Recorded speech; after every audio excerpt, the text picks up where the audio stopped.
हमारी आज की कहानी हाथी और अंधे व्यक्ति। एक गांव में 6 अंधे व्यक्ति बड़ी खुशी के साथ आपस में रहते थे। एक बार उनके गांव में एक हाथी आया।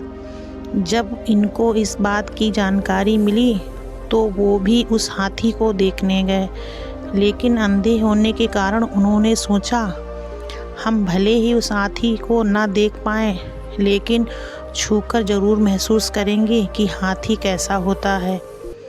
वहां पहुंचकर उन सभी ने हाथी को छूना शुरू किया।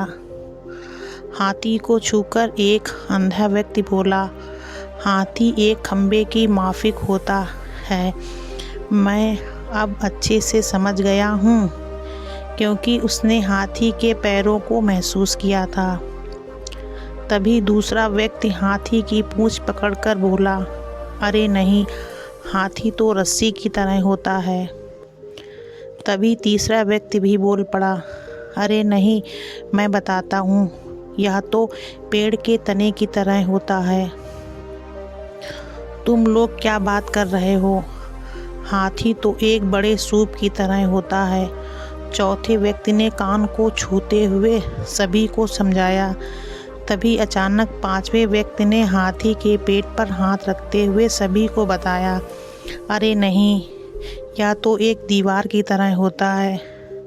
ऐसा नहीं है, हाथी तो एक कठोर नली की तरह होता है। छठे व्यक्ति ने अपनी बात रखी। सभी के अलग अलग मत होने के कारण उन सभी में बहस होने लगी और खुद को सही साबित करने में लग गए।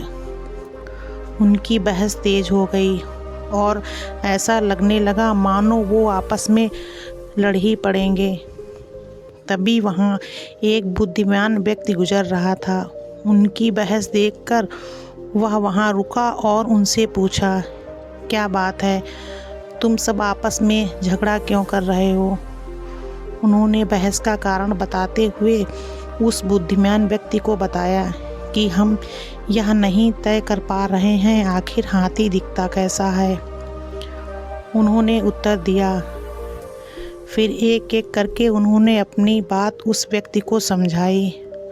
बुद्धिमान व्यक्ति ने सभी की बात शांति से सुनी और बोला, तुम सब अपनी अपनी जगह सही हो।